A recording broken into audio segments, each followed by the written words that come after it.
और उस जगह उतने नेकियां लिखी गई। ये ऐसी बाबरकत मजलिस है।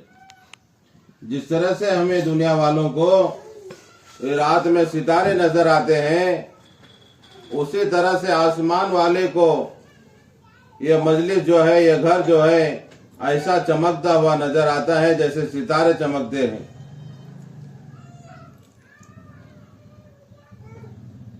ये मजलिस को अल्लाह के रहमत के फरिश्ते घेर लेते हैं। इस मजलिस को अल्लाह के रहमत के फरिश्ते घेर लेते हैं। जमीन से लेकर आसमान तक कतार लगाते हैं।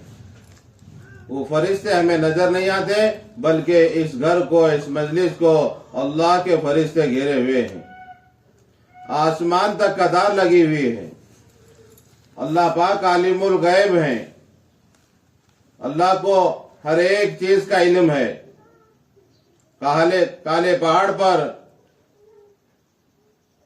रात के अंधेरे में काली चुमटी काले पत्थर पर चल रही है, उसे देखने वाले, उसके चलने की आहट को सुनने वाले अल्लाह पाक हैं। हर एक चीज का इल्म अल्लाह के पास है। फिर भी अल्लाह ताला ये बंदे और बंदी के दर्जात को बुलंद करने के लिए उन फरिश्तों से पूछते हैं, अरे फरिश्तों, तुम कहां से आ रहे हो? फरिश्ते अर्ज करते हैं, बारिक ताला, फला गांव से, फला घर से। गांव का नाम लिया जाता है कि हम तगड़े से आ रहे हैं। तगड़े के अंदर शेखलाल भाई के घर से आ रहे हैं। शेखलाल भाई के घर के अंदर कितने लोग जमा हुए थे, वो मजलिस से हम आ रहे हैं। इसका जिक्र अल्लाह के पास होता है। अल्लाह ताला पूछते हैं, मेरे बंदे क्या कर रहे थे?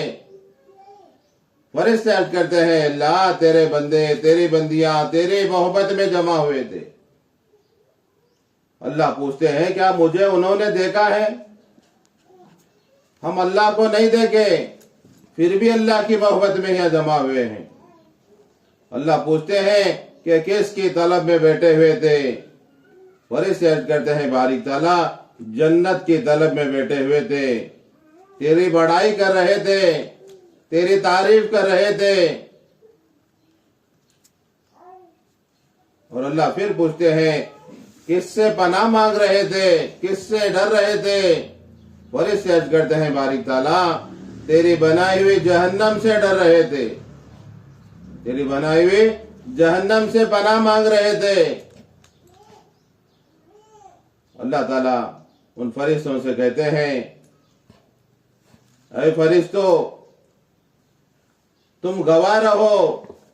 अल्लाह जिस तरह से किसी काम के अंदर हम किसी को गवाह बनाते हैं, उस तरह से अल्लाह फरिश्तों को गवाह बनाते हैं। ऐ फरिश्तों, तुम गवाह रहो, मैंने उन बैठने वालों की मगफिरत कर दिया। मैंने उन बैठने वालों की मगफिरत कर दिया, तुम गवाह रहो। थोड़ी देर बैठने पर अल्लाह हमारी मगफिरत के वादे रखे हैं। मेरी माँ और बहनों, ऐसे जगह अपने वक्त को निकाल कर बार बार जुड़ने की फिक्र करें। एक बार नहीं, बार बार हम ऐसे जगह जुड़ेंगे, बार बार ऐसे दीन की मजलिसों के अंदर जुड़कर अल्लाह और अल्लाह के रसूल की बातें सुनेंगे।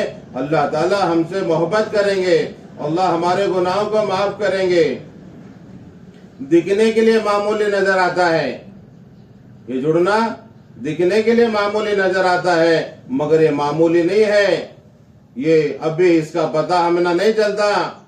ये चंद औरतें जो जमा होते हैं, फिर दुआ होती है, चले जाते हैं, दिखने के लिए मामूली नजर आता है, मगर ये जो जमा होना है, मरने के बाद पता चलता है कि थोड़ी देर बैठने का अल्लाह पाक हमें क्या सवाब देने वाले हैं। ऐसे जगह हमें शैतान जुड़ने नहीं देता। शैतान हमारा खुला हुआ दुश्मन है। वो अल्लाह के पास भी ये वादा करके आया है कि अल्लाह, मैं तेरे बंदे और तेरी बंदियों को जहन्नम में पहुंचाऊंगा। शैतान ये वादा करके आया है। शैतान हमारा दुश्मन है। शैतान ऐसे नेक मजलिसों में जुड़ने नहीं देता। कितने हमारे बहनें हैं जो अभी अपने घरों के अंदर हैं, जमात आई है, तीसरा दिन चौथा दिन है, मगर कितने बहनें हमारे हैं जो जमात के पास आकर दीन की बात को सुनने के लिए भी तैयार नहीं। क्या वजह है? वजह यह है कि इनको जो है दिलों के अंदर फिक्र नहीं है, जिसके वजह से जमात के पास आकर दीन की बात सुनने की भी अल्लाह उनको तौफीक नहीं दे रहे। ये अल्लाह के मेहमान हैं, ये अल्लाह के मेहमान हैं। अल्लाह के मेहमानों के पास आकर अल्लाह और अल्लाह के रसूल की बात को सुनेंगे, अल्लाह ताला खुश होंगे, अल्लाह इनामात से नवाजेंगे। तो ये जो मजलिस है बहुत कदर और कीमत वाली है, ये हमें इसे मामूली न समझे, बल्कि बहुत कीमती मजलिस हैं। कल क़यामत के दिन इस पर मालूम होगा कि अल्लाह पाक क्या देने वाले हैं। तो हमें थोड़ी देर ध्यान और तवज्जो के साथ में बैठना है। आए हैं वक्त को निकाल कर, अपने कामों को छोड़कर आए हैं, मगर आकर ध्यान और तवज्जो के साथ में, फिक्रों के साथ में बात को सुनेंगे। और सुनना है और सुनकर अमल भी करना है, सुनना है और सुनकर अमल भी करना है, अमल करके दूसरों तक पहुंचाना भी है। इस नीयत के साथ में हम बैठकर दीन की बात को सुने और सुनकर अमल करें, अमल करके दूसरों तक पहुंचाने की नीयत करें। सिर्फ सुनना छोड़ देना नहीं है, सुनना भी है और अमल भी करना है, अमल करके दूसरों तक पहुंचाना भी है। ये जिम्मेदारी अल्लाह ने हमें और आपको दी है। इसके लिए अल्लाह ताला ने हमें यह जमा किया है, तो हम अल्लाह का शुक्र अदा करें कि अल्लाह तेरा शुक्र है, तेरा एहसान है, तूने हमें यहाँ जमा किया है। अल्लाह तूने हमें मुसलमान बनाया है। अल्लाह ने ये 18,000 मखलूकात के अंदर से अल्लाह ने इंसान बनाया, और इंसानों में से अल्लाह पाक अशरफुल मखलूकात, इंसानों में अल्लाह ताला मुसलमान बनाया है। ये तमाम दुनिया की चीजें ये ईमान वालों के लिए है, और ईमान वाला जो है वो अल्लाह की इबादत के लिए है। ईमान वाला, अल्लाह ताला ईमान वाले को अपनी इबादत के लिए दुनिया में भेजा है। ईमान जैसे जो दौलत दिया है अल्लाह पाक, ये सबसे बड़ी दौलत है। अल्लाह ने हमें जो मुसलमान बनाया है, ये सबसे बड़ी दौलत है। एक आदमी को पूरी दुनिया की बादशाहत मिले मगर उसे ईमान ना मिले तो वो नाकामयाब आदमी है। एक आदमी है, गरीब है, चट्टे रोटी खाता है, झोपड़ी में रहता है, फटे पुराने कपड़े पहनता है, मगर ईमान वाला है, ये सबसे बड़ा कीमती आदमी है। इसके सदके में अल्लाह पाक पूरी दुनिया के निजाम को चला रहे हैं। तो वैसा ईमान अल्लाह ने हमें और आपको दिया है। वह हमें वैसे ईमान वाले हैं, हम मुसलमान हैं। जब तक दुनिया में एक भी अल्लाह का बंदा, अल्लाह की बंदी अल्लाह अल्लाह कहने वाली बाकी रहेंगे, अल्लाह पाक पूरी दुनिया के निजाम को चलाएंगे। दुनिया में अल्लाह अल्लाह कहने वाले बाकी हैं, तो अल्लाह दुनिया के निजाम को चलाएंगे। रात का होना, दिन का होना, बारिश का बरसना, जमीन से अनाज का निकलना, ये तमाम जो दुनिया का निजाम चला है, एक अल्लाह अल्लाह कहने वाले के सदके तौफील में चला है। ये अल्लाह अल्लाह कहने वाले दुनिया में नहीं रहेंगे तो अल्लाह को दुनिया की जरूरत नहीं है। अल्लाह पाक दुनिया को खत्म करेंगे, अल्लाह कयामत को कायम करेंगे। कि मुसलमान की, ईमान वालों की कदर और कीमत इतनी बड़ी है। तो अल्लाह ने हमें ईमान की दौलत दिया है। अल्लाह इस बात का हमें वादा करे हैं, ईमान वालों अपने ईमान को बचा कर लेकर आओ। ईमान की दौलत मिली है, ये आधी कामयाबी है, ये ईमान को बचा कर ले जाना पूरी कामयाबी है। ईमान तो मिला है, मैं हम मुसलमान हैं, हमारे दादा मुसलमान, हमारे परदादा मुसलमान, हमारे अब्बा मुसलमान, हमें मुसलमान, हमारे बच्चे मुसलमान है, मुसलमान, मगर जो है मेहनत नहीं होगी तो हमें सिर्फ आधार कार्ड के, राशन कार्ड के, वोटिंग कार्ड के मुसलमान होंगे, अंदर से मुसलमान नहीं होंगे। बगैर ईमान के दुनिया से चले जाएंगे, आखिरत में नुकसान उठाना पड़ेगा। अल्लाह ने दिया है ईमान, इस ईमान की हिफाजत करना है, इस ईमान को बचा कर लेकर जाना है, अल्लाह के भरोसे के साथ में जिंदगी गुजारना है, अल्लाह के भरोसे के साथ में दुनिया से जाना है। इसके लिए कहते हैं जिसका पहला कलमा ला इलाहा इल्लल्लाह और आखिरी कलमा ला इलाहा इल्लल्लाह ये 1000 बरस भी जिंदा रहे वो जन्नत में जाएगा। इसके लिए हमें इस कलमे के मुताबिक जिंदगी को गुजारना है। जब बच्चा पैदा होता है तो पहले ही उसके कान में अजान दी जाती है। दुनिया की आवाज, दुनिया की बातें उसके कान में न पड़े, दुनिया की आवाज, दुनिया की बातें कान में न पड़े, बल्कि उसके कान में तो अल्लाह की बड़ाई पड़े कि पैदा होते के साथ में अल्लाह बड़े हैं, अल्लाह बड़े हैं। ये अल्लाह की बड़ाई कानों में पड़ेगी, वो अल्लाह की बड़ाई के मुताबिक जिंदगी गुजारेगा। उसके दूसरे कान में अकामत दी जाती है, अकामत बोली जाती है। इसके लिए मरने के बाद जब मस्जिद में ले जाकर रखते हैं जनाजा, उस वक्त में अजान नहीं होती। अजान तो उसके पैदा हुए जब भी हुई, अकामत भी हुए, गए के साथ डायरेक्ट वहां नमाज होती है, वहां अजान नहीं होती। यह हमारी जो जिंदगी है, यह मुख्तसर जिंदगी है, ये हमें ईमान को बनाना है, अल्लाह के भरोसे को दिल में बैठाना है, ये दुनिया की मोहब्बत को दिल से निकालना है, अल्लाह की मोहब्बत को दिल में बैठाना है। देखें पहले वालों की जिंदगियां, मर्दों की भी औरतों की, उनके दिलों में क्या दुनिया की मोहब्बत थी या आखिरत की मोहब्बत थी। कुरान भरा हुआ है, कुरान भरा हुआ है कि उनकी जिंदगियां जो है वो दीन के मुताबिक जिंदगियां थे, दुनिया की फिक्र नहीं थी। हज़रत फातिमा रजी अल्लाह के नबी की लाडली बेटी है, लाडली बेटी है। अल्लाह के नबी सल्लल्लाहु अलैहि वसल्लम जब भी सफर में जाते सब घरों से मुलाकात करके आखिर में अपनी बेटी फातिमा के घर को जाकर वहां से रुखसत होते थे। अल्लाह के नबी सल्लल्लाहु अलैहि वसल्लम जब सफर से वापस आते सबसे पहले अपनी बेटी फातिमा के घर को आते थे। ये फातिमा जो है दो जहां के सरदार की बेटी है, दो जहां के सरदार की बेटी है, दो जहां के नबी की बेटी है। अल्लाह चाहे तो इनको पहाड़ के पहाड़ सुना करके अल्लाह के नबी के पीछे लगाते थे, मगर अल्लाह के नबी उसे पसंद नहीं करे। एक मर्तबा हज़रत अली रज़ी अल्लाह ताला अन्हु कहने लगे कि देखो तुम्हारे बाप के पास गुलाम आए हुए हैं, तुम जाकर एक गुलाम मांग लो, क्योंकि तुम्हें घर के काम से तुम खुद चक्की पीसती हो, जिसकी वजह से तुम्हारे हाथों में गट्टे पड़ गए हैं। तुम रस्सी बोड़े से पानी लाकर तुम्हारे सीने पर रस्सी के निशान पड़ गए हैं। तुम घर का कूड़ा करकट निकालते हो, झाड़ते हो, उसकी वजह से तुम्हारे कपड़े मैले कुचले रहते हैं। जाकर एक गुलाम मांग लो। अल्लाह के नबी की लाडली बेटी अल्लाह के नबी के पास, अपने बाप के पास जाकर, बाप के पास भी मांगते हुए, बाप से भी मांगते हुए शर्म आ रही है। किसे? बाप से। आज देखो हमें किसके पास जाकर मांगने लगी, कहां मांगते हैं हमें। हाँ, हमें किसके पास जाकर मांगती। देखो कि बेटी जो है बाप के पास भी मांगते हुए शर्म आ रही है। अल्लाह के नबी सल्लल्लाहु अलैहि वसल्लम के पास मांगी नहीं, फिर वापस आ गई।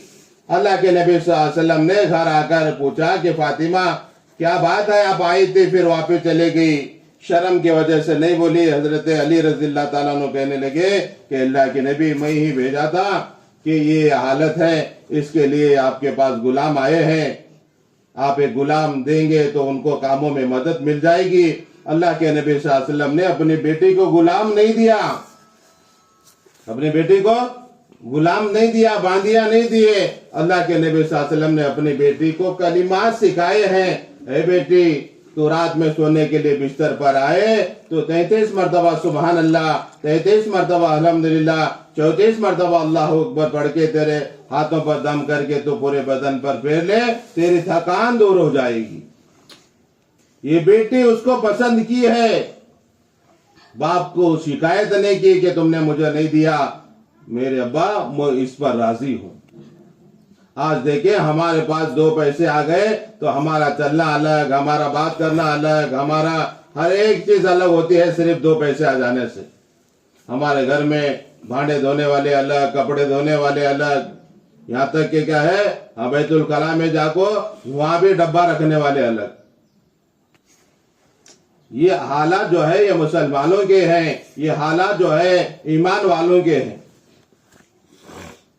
हमें जो है अल्लाह ने ईमान दिया है तो ईमान को बचाने की एक मेहनत है। सिर्फ नाम के मुसलमान ने बल्कि काम के मुसलमान होकर इस दुनिया से जाना है। ईमान बचेगा कैसे? हमें जो है चीजें बचेंगे कैसे? चीजों की हिफाजत करेंगे, चीजें बचेंगे। उसी तरह से ईमान की हिफाजत करेंगे, ईमान के बारे में बोलेंगे, ईमान के बारे में सुनेंगे, ईमान की मजलिसों में बैठेंगे, ईमान के मुज़ाकिरे करेंगे, अल्लाह की बड़ाई को बोलेंगे, अल्लाह की बड़ाई को सुनेंगे, तो हमारे अंदर ईमान बाकी रहेगा। वरना हमारा सुबह से लेकर शाम तक, शाम से लेकर सुबह तक बस दुनिया ही दुनिया है, दुनिया ही के तज़किरे हैं। आज हमें हमारा माहौल इतना खराब हो गया है कि माँ जो है पहले बच्चा रोने पर उसे कुरान की आयतें पढ़कर सुनाती थी, अच्छे अच्छे किस्से सुनाती थी। आज जो है हमारा माहौल इतना बड़ा बिगड़ गया है कि जब बच्चा रोता है तो उसके हाथ में मोबाइल देते हैं, मोबाइल देने के बाद बच्चा रोना बंद कर देता है। बच्चा जो है माँ को टेंशन नहीं होना कि रोना नहीं, अपने काम में लगे, इसके लिए मोबाइल देकर उसे चुप बैठाती है और अपने काम में लग जाते हैं। और अपना काम खत्म हो गया तो औरतें भी मोबाइल के अंदर हैं, मर्द भी मोबाइल में हैं, बच्चे भी मोबाइल के अंदर हैं। ये तुम्हारा हाल नहीं बल्कि पूरी दुनिया का हाल है। तुम्हें अच्छे लोग हैं तुम्हारे बारे में नहीं, बल्कि दुनिया का हाल ये है कि आज जो है हम अपने बच्चों को कलमा नहीं सिखा रहे, हमारे बच्चों को अल्लाह का डर नहीं सिखा रहे। आज हमारे घर के अंदर जो है बेदीनी की आग लगी हुई है। आज हमारे बच्चों को 3 साल का हुआ तो हमें पहले उसे ले जाकर आंगनवाड़ी में छोड़काते, लियो जी आपा ऐसे हमारे बच्चों को तुम्हें संभालो, हम ना संभालने का नहीं होता, तुम्हें संभालना दे कोई। 3 साल का हुआ अगर कहेगा तो यूकेजी एलकेजी को 5,000 फीस, 10,000 फीस, 20,000 फीस का तो भी कि तो हमारा बच्चा पहले से इंग्लिश सीखा करके तो हमारा बच्चा बहुत बड़ा डॉक्टर इंजीनियर बनते। इसके लिए हमें पहले ही से हमारे बच्चों को ले जाकर हमें इंग्लिश स्कूलों में डालने लगी, वहां यहाँ डालने लगी कि ये माँ की तरबियत जो इसे मिलना था, ये माँ की गोद में इसे माँ की तरबियत नहीं मिली, ये दीनदारी का माहौल इसे नहीं मिला, वहाँ स्कूल का माहौल मिला। वो स्कूल के माहौल की बरकत से उसके अंदर दीनदारी नहीं आएगी, उसके अंदर बेदीनी आएगी।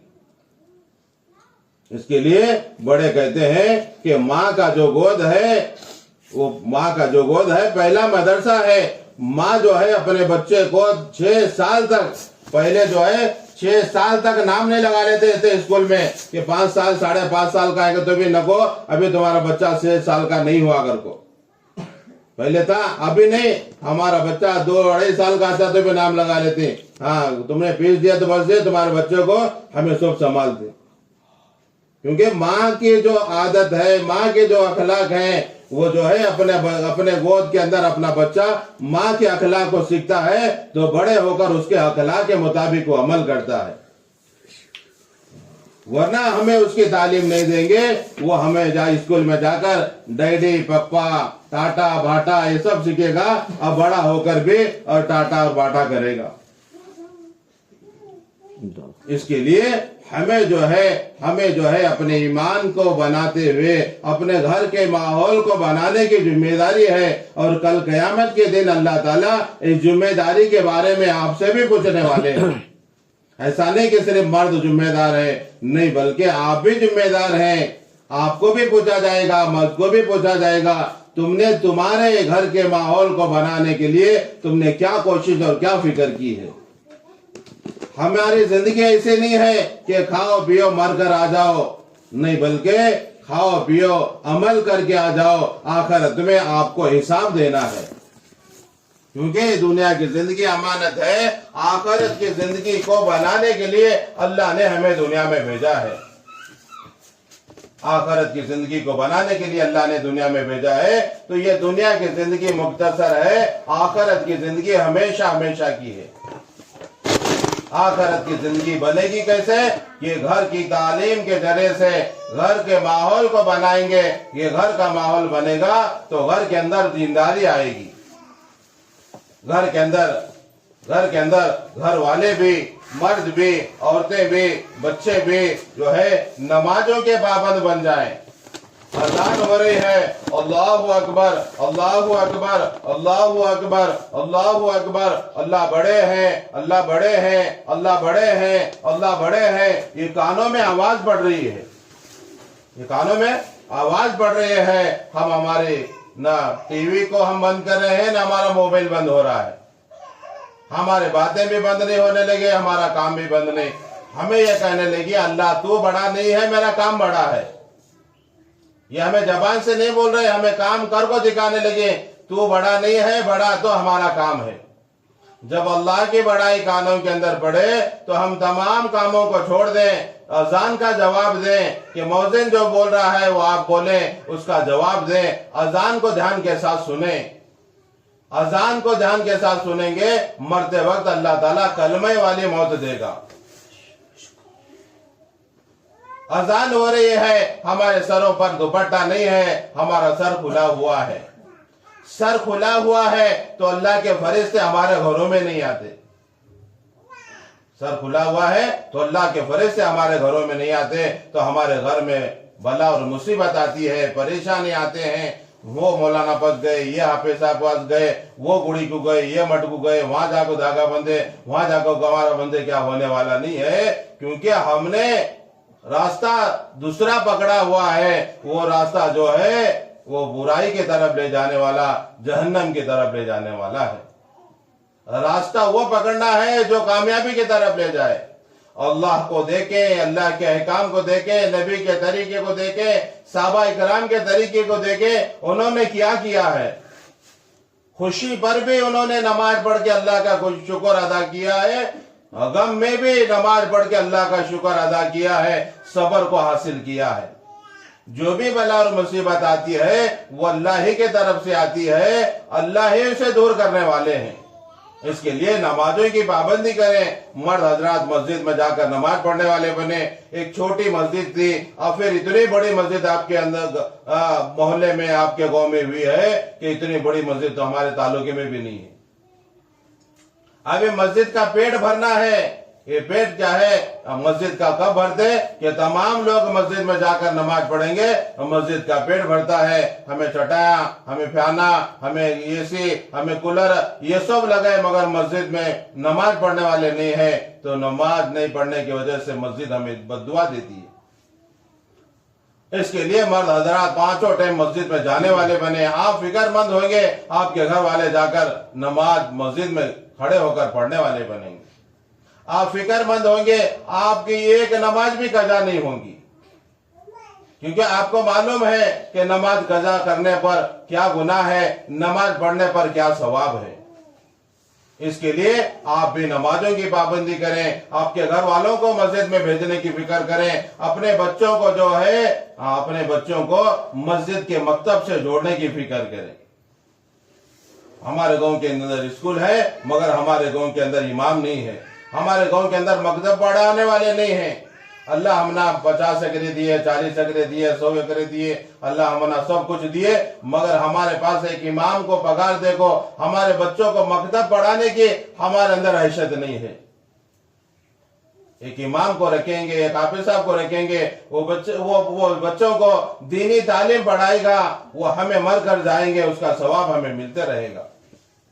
औरतें फिक्रमंद हो गए, औरतें फिक्रमंद होकर मर्दों को फिक्र दिलाए, देखो जी एक मस्जिद में इमाम नहीं है, हमारे बच्चे मकतब नहीं पढ़ रहे, हमारे बच्चे बड़े होकर फिर क्या है, हाँ कहाँ सीखेंगे, पहले ही से दीन की तालीम सीखेंगे, तो ये हमारे बच्चे हमें मरने के बाद भी कुछ पढ़कर भेजने वाले बनेंगे। इसके लिए मस्तूरात भी फिक्रमंद हुए, मर्द हजरात भी फिक्रमंद हुए, तो मस्जिद के अंदर मकतब शुरू होता है। मस्जिद के अंदर नहीं है, कम से कम किस घर के अंदर कोई बहन हाँ मदरसा पढ़े हुए हैं, अच्छा उसे कुरान पढ़ने आता है, तो छोटे छोटे बच्चों को अपने घर के अंदर मकतब को कायम करें। ये मकतब बहुत जरूरी है, मकतब बहुत जरूरी है। निजामुद्दीन के अंदर मशवरा चले पूरी दुनिया का, हाँ मशवरा चले। उसके अंदर मुफ्ती साहब ये बोल रहे हैं कि तुम्हारे मोहल्ले के अंदर 7 साल का बच्चा है। कितने साल का है? 7 साल का बच्चा है। कुरान उससे अच्छा आता है, कुरान उससे अच्छा आता है। वो 7 साल के बच्चों को तुम्हें लेकर मस्जिद में बैठाओ, 60 साल के बुढ़े को लेकर बैठाओ कि 7 साल का बच्चा ये 60 साल के बुढ़े को कलमा सिखा ले। जरूरी है ये सब बच्चा जो है इसे आता है तो हमें 60 साल वाले भी वो बच्चे के पास बैठकर अपने सूरतों को सही कर लें, उसे मन्नत, उसे समाज करके, उसे प्यार और मोहब्बत से उन बच्चों को जो मस्जिद में लाकर बैठाकर कि भाई तुझे कुरान अच्छा पढ़ने आते हैं, हम ना कुरान नहीं आता, हमारे सूरे गलत हैं, हमारे अतायत गलत है, तू जरा बैठ को हमने सिखाया तो हमें सीखती मागर को उसे लेकर बैठा को मस्जिद में जो है कुरान सीखने के लिए कह रहे हैं मुफ्ती साहब। आज अपने घरों के अंदर भी हम पढ़े हुए हैं तो नहीं पढ़े हुए वालों को हमें इस बात की फिक्र दिलाएं कि देखो बहन, एक आधा घंटा फारिग होकर बैठेंगे तो हमारे सना, हमारे सूरतें, हमारे अत्यात, हमारे दुआए मासूरा, हमारे दुआए कुन्नत जो नमाज में पढ़े जाते हैं ये सही करने की मशक होती है। आप फिक्र दिलाएंगे तो इंशाअल्लाह घर के तमाम बहनों के सूरतें सही होंगे, नमाज सही होगी।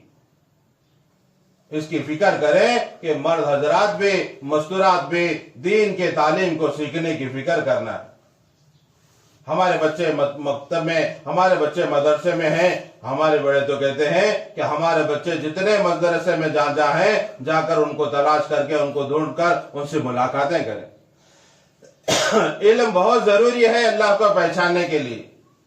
इल्म से बहुत कोसों दूर हैं हम, बगैर इल्म के अल्लाह को पहचाना नहीं जाता। इसके लिए आपको आता है, आप लिखे पढ़े हैं, आप समझदार हैं, आपको अल्लाह ने जिम्मेदार बनाया है, आपके अंदर वह सलाहियत है, तो सलाहियत को ऐसा ही हम अपने कामों में न लगाएं बल्कि सलाहियत को जो है ये दीन के मुताबिक अमल करने में लगाएं कि मस्जिद में नहीं है तो घरों के अंदर मकतब को कायम करें। उल्मा हैं, उनको मसाइल मालूम है। अब अनपढ़ लोग मसाइल को नहीं सिखा सकते, ये मोटे मोटे सूरतों को सिखाएंगे, सीखेंगे, मगर जो है ये मसाइल जो है उल्मा को मालूम होते हैं। आप में भी हाफिजा हैं, आप में भी आलिमा हैं। कितने बहनों को ये मालूम नहीं है कि पाकी क्या है और नापाकी क्या है। कल हमारे यहाँ के साथी हमें मिला को कल सिरसाड़ को गए थे, हमारे साथ में 40 दिन लगे। साला महबूब भाई कर को है, उसके घर को गए, जाने के बाद में उनके घर वाले बोलने लगी नहीं जी हमारी बेटी की डिलीवरी हुई, 40 दिन हमें उनको मस्जिद को नहीं भेजते। डिलीवरी किसकी हुई? बेटी की हुई। घर वाले बोलने लगे 40 दिन लगे साले का यह हाल है, नहीं लगे साले का क्या हाल है चचेंगा। बाद में फिर हमें जाकर उनसे मुलाकात कर को भी जाको दावत दिए, देखो भाई डिलीवरी उनकी हुई, हाँ उनको नमाज नहीं है मगर तुम्हारे सब जना को नमाज है, तुम्हें भी मस्जिद को आना, उन्होंने भी क्या है घरों में नमाज पढ़ना। अब इनको कौन सिखाएंगा? हमें जाको क्या औरतों को सिखा सकते हैं, क्या बोल सकते हैं? तुम्हें जो है, जो तुम्हारे अंदर जो लिखे पड़े हैं इनको मोटे मोटे अंदाज में समझाना है कि ये पाकी है, ये नापाकी है, ये तरीका है, ये तरीका सही है, ये तरीका गलत है। घर में लोगों को मालूम नहीं है क्या भी करने का, इसके लिए मस्जिद के करीब भी नहीं आ रहे। अल्लाह कल क़यामत के दिन हमें पकड़ेगा कि तब सब कुछ तुम्हें मालूम था, तुमने उसके लिए क्या किया है।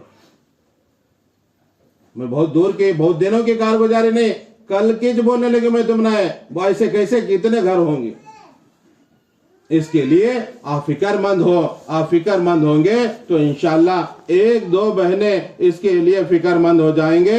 ये मोहल्ला, ये बस्ती क्या, एक इलाके के लिए आप काफी हो जाएंगे। आप भी फिक्रमंद होंगे, आपके घर वालों को भी फारिग करेंगे। देखो जी हम भी मेहनत करते हैं, आप भी मेहनत करो कि ये हमारी बेदीनी खत्म हो जाए। 1-2-4 बहनें ऐसे फिक्र करेंगे, ये हमारे क्या है तगड़ी, हमारा जो है आलमेल है एक दीनदारी वाला एक इलाका बनेगा, एक दीनदारी वाला इलाका बनेगा। इसके लिए आसान तरतीब है कि इस दीन को अपने जिंदगी में लाने के लिए घर की तालीम है। 5 अमाल के साथ में अपने घरों में तालीम शुरू करें। 5 अमाल क्या है? रोजाना कुरान का हल्का लगे, रोजाना हदीस पाक का पढ़ना हो, रोजाना घरों में 6 सिफात का मुजाकिरा हो, रोजाना घरों में तश्कील हो, रोजाना घरों में मशवरा हो। ये मस्जिद नबी के अमाल हैं, हमारे नबी के घर के अमाल हैं, वो अमाल हमारे घरों में शुरू हो, ये आसानी के साथ में अपने घर में शुरू कर सकते हैं। इससे घर की बेदीनी खत्म होती है और घर में दीनदारी आती है। इसके लिए नियत और इरादा करें कि हम अपने घरों में तालीम शुरू करेंगे और हमारे घरों से हमारे घर वालों को अल्लाह के रास्ते में निकालेंगे। हमारे सामने पूरे जिले बीजापुर का इज्तिमा है। जो इज्तिमा होते हैं, ये इज्तिमा जो है एक उन्वान होता है इज्तिमा के पहले और इज्तिमा के बाद में अल्लाह पाक एक बड़े खैर को वजूद में लाते हैं, हिदायत का जरिया होता है। ये इज्तिमा के लिए मर्द बाहर जाकर मेहनतें करेंगे, औरतें अपने घर में रहकर मेहनतें करेंगी। इज्तिमा जो है वो तकरीबन 6 महीने हुआ तय होके, 6 महीने हुआ कि इज्तिमा की तारीख तय होके आखिरी इज्तिमा की जो तारीख है वो जनवरी के 12 और 13 तारीख है, वो दुआ के दिन है। 6 महीने से मेहनत चली हुई है। 650 गवाह का इज्तिमा है, 650 गवाह का इज्तिमा है पूरे जिले के अंदर के। अब हमारे आलमेल के तरफ तकरीबन 50-55 गवाह का ये इज्तिमा है। अब एक एक गांव में कितने घर हैं, कितने घर में कितने लोग हैं, इन तमाम लोगों का इज्तिमा है। अब ये इज्तिमा कैसा कामयाब होगा?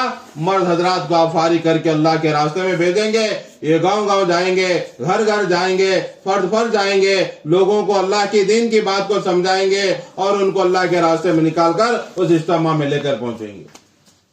हमारे घर वालों को फारिग करें, देखो जाओ आप अल्लाह के रास्ते में जाओ, तुम्हें तो बाद में जाते हैं, इज्तिमा में बाद जाना कौन सी बड़ी बात नहीं है। इज्तिमा से पहले आप थोड़ा वक्त लगाओ। शादी से पहले शादी की दावत होती है, शादी के बाद कोई दावत नहीं है। ये हमारे जो इज्तिमा जो है वो 12 और 13 तारीख को है। इसके लिए आप अपने घर वालों को फारिग करें कि देखो 4 महीने के लिए निकलो, 40 दिन के लिए निकलो, कम से कम 3 दिन के लिए निकलो। इस तरह से मस्तूरात अपने घर वालों को तश्कील करके इस इज्तिमा से पहले वक्त को लगाने की फिक्र दिलाएं। आप ही रुकावट बनेंगे, अब वो भी बेचारे रुकावट बनेंगे, नहीं जाएंगे। इज्तिमा तो हो जाएगा, इज्तिमा की खैर हमारे मुकद्दर में नहीं आई। इसके लिए आप फिक्रमंद होकर अपने घर वालों को अल्लाह के रास्ते में निकालने की फिक्र करना है और खुद भी अल्लाह के रास्ते में निकलना है। ऐसा नहीं कि सिर्फ क्या है मर्द हजरात निकलेंगे, मस्तूरात नहीं, बल्कि मर्द हजरात भी निकलना है और मस्तूरात भी निकलना है। आप खुश नसीब हैं, एक ही बात पर एक अशरे की मुकम्मल जमात आपके बस्ती से गई है। आप खुश नसीब हैं, आप लोगों का अशरा लगा हुआ है, आप लोगों के 3-3 दिन लगे हुए हैं। आपके यहाँ 2 जगह हफ्तेवारी तालीम शुरू है। कई साल हुए अभी तक कई गांव के अंदर हफ्तेवारी तालीम शुरू नहीं है। आपकी छोटी सी बस्ती है, आपने फिक्र ली, वक्त को लगाया और वक्त को लगाकर 2 जगह आपके गांव में हफ्तेवारी तालीम शुरू हुई है। ये घर घर की रोजाना की तालीम है, हफ्ते में 1 मरतबा हफ्तेवारी तालीम। हमें कहाँ करीब होती है, वहाँ खुद भी पहुंचे और अपने घर में जितने मस्तूरात हैं, हमारे घर में स्कूल पढ़ने वाली बच्चियां हैं, उन बच्चियों को भी इसको हमें तालीम में शिरकत करने की फिक्र करें। जितना जो है खतरे में स्कूल पढ़ने वाले हैं, उतना बड़े खतरे में नहीं है। स्कूल पढ़ने वाले ईमान के खतरे में हैं, ईमान से मुर्तद होकर जा रहे हैं। इसके लिए हमें अपने बच्चों को तो स्कूल पढ़ा रहे हैं, कॉलेज पढ़ा रहे हैं, हॉस्टल में डाल रहे हैं, हमारे बच्चे कहाँ जा रहे हैं, क्या कर रहे हैं, क्या पढ़ रहे हैं, इसकी निगरानी भी हो। वरना जो है हमारे बच्चे गैरों का शिकार हो रहे हैं। हम सिर्फ स्कूल स्कूल कहते रहेंगे, मगर जो है हमारे बच्चे जो है बाद में हमारे सर के दर्द बन जाएंगे। इसके लिए हमें अपने बच्चों को भी लेकर हफ्तेवारी तालीम में पाबंदी के साथ में जुड़े। जिस बहन का जो अमल तय है, मशवरे से उसे पाबंदी के साथ करने की फिक्र करें।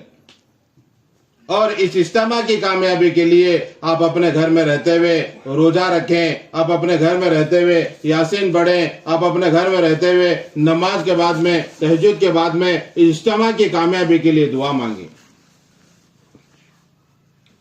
अफ्रीका में इज्तिमा हुआ तो कल भी बोला था मैं कि दिल्ली की एक जमात है जो जिसे दोनों पैर माजूर हैं मगर चल नहीं सकते। ऐसी बहन अफ्रीका के इज्तिमा के लिए 50 दिन वक्त लगाई है। अल्लाह ने हमें सेहत तंदुरुस्ती दी है। इस इज्तिमा के लिए कम से 3 दिन लगे हमारे। 3 दिन अल्लाह के रास्ते में जाकर आए इज्तिमा की मेहनत के लिए। इसके लिए आप इस बात की फिक्र करें कि अपने मर्द हजरात को भी भेजें और आप भी अल्लाह के रास्ते में, कल से जमात बन रही है, मर्द हजरात की भी मस्तूरात की भी पक्की नियत करके इरादा करके नाम लिखा कर अल्लाह के रास्ते में निकलने की फिक्र करें। और अपने घर वालों को मस्जिद के जो 5 काम है उसमें जोड़ने की फिक्र करें। मस्जिद में रोजाना मशवरा होता है, मस्जिद में तालीम होती है, मस्जिद को आबाद करने वाला अमल होता है, हफ्ते में 2 गश्त होते हैं, महीने में 3 दिन निकलना होता है, जुमेरात के एक बार आलमेल में मक्का मस्जिद के अंदर हफ्तेवारी इज्तिमा होता है। अपने घर वालों को तोशा और बिस्तर के साथ में हफ्तेवारी में भेजने की फिक्र करें। इस तरह से करेंगे इंशाअल्लाह बहुत जल्द अल्लाह ताला दीनदारी को कायम करेंगे, अल्लाह बेदीनी को खत्म करेंगे। ये आपके पास जमात आई हुई है, अब बेचारे ये आपके पास सीखने के लिए आए हैं फिक्र लेकर। आप इनके पास बैठेंगे, समझाएंगे, सिखाएंगे, ये जाकर अपने मुकाम पर करने वाले बनेंगे। इसके लिए